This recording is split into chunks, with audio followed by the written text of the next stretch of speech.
ಬಳ್ಳಾರಿ ಜೈಲಿನಲ್ಲಿ ದರ್ಶನ್ ಮೇಲೆ 24 ಗಂಟೆನೂ ಕೂಡ ನಿಗಾ ಇಟ್ಟಿದ್ದಾರಂತೆ. ಇನ್ನು ಮಲ್ಕೊಳ್ಳಲ್ವಾ? 3 ಸಿಸಿ ಕ್ಯಾಮೆರಾ 3 ಬಾಡಿ ಕ್ಯಾಮೆರಾಗಳ ಮೂಲಕ ನಿಗಾ ಇಟ್ಕೊಂಡಿದ್ದಾರೆ. ದರ್ಶನ್ ಚಲನವಲನ ಭೇಟಿಯಾದವರ ದೃಶ್ಯಗಳನ್ನು ಸೆರೆ ಹಾಕ್ತಿದ್ದಾರೆ. ಹೊಸ ಹಾರ್ಡ್ ಡಿಸ್ಕ್ ಅನ್ನು ಖರೀದಿಸಿ ದರ್ಶನ್ ದೃಶ್ಯಾವಳಿಗಳನ್ನು ಸೇವ್ ಮಾಡಿಕೊಳ್ತಾ ಇದ್ದಾರೆ. ದರ್ಶನ್ ಇರಿಸಿರುವಂತಹ ಹೈ ಸೆಕ್ಯೂರಿಟಿ ಸೆಲ್ನಲ್ಲಿದ್ದಾರೆ ನಟೋರಿಯಸ್ಗಳು ಅಂತ ಹೇಳಿ. 3ಕ್ಕಿಂತ ಹೆಚ್ಚು ಅಪರಾಧ ಕೃತ್ಯಗಳಲ್ಲಿ ಭಾಗಿಯಾದ ಆರೋಪಿಗಳು ಅಲ್ಲೇ ಇದ್ದಾರೆ. ಇಲ್ಲಿ ರೌಡಿ ಶೀಟರ್ಗಳೆಲ್ಲ ಆಯಿತು, ಅಲ್ಲಿನ ನಟೋರಿಯಸ್ಗಳ ಸಹವಾಸ ಆಯಿತು. ಇನ್ನೇನೇನು ಕಲ್ತು ಬರ್ತಾರೋ ಗೊತ್ತಿಲ್ಲ.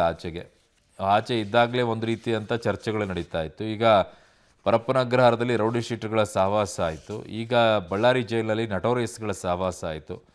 ಒಂದು ಹಿರಿಯ ಪೊಲೀಸ್ ಅಧಿಕಾರಿಗಳು ಹೇಳ್ತಾರೆ, ಜೈಲಿಗೆ ಕಳ್ಳ ಆಗಿ ಹೋದಂಥವನು ಆಚೆ ಬರಬೇಕಾದ್ರೆ ಅವನು ನಟೋರಿಯಸ್ ಆಗಿ ಬರುವಂತಹ ಸಾಧ್ಯತೆಗಳು ತುಂಬ ಇರುತ್ತೆ, ಕಾರಣ ಸಹವಾಸದಿಂದ ಅಂತ ಹೇಳಿ.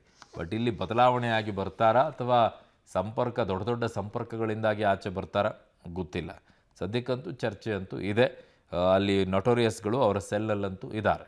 ನನ್ನ ಸಹೋದ್ಯೋಗಿ ಈಗ ಅಮರೇಶ್ ನನ್ನ ಸಂಪರ್ಕದಲ್ಲಿದ್ದಾರೆ. ಅಮರೇಶ್, ಯಾವ ನಟೋರಿಯಸ್ಗಳು ಇವರ ಸೆಲ್ನಲ್ಲಿದ್ದಾರೆ? ಸಪರೇಟಾಗಿ ಇಟ್ಟಿದ್ದಾರೆ ಅಂತ ಹೇಳ್ತಾರೆ, ಬಟ್ ಈಗ ನಟೋರಿಯಸ್ಗಳು ಕೂಡ ಇದ್ದಾರೆ ಅವ್ರ ಜೊತೆಗೆ.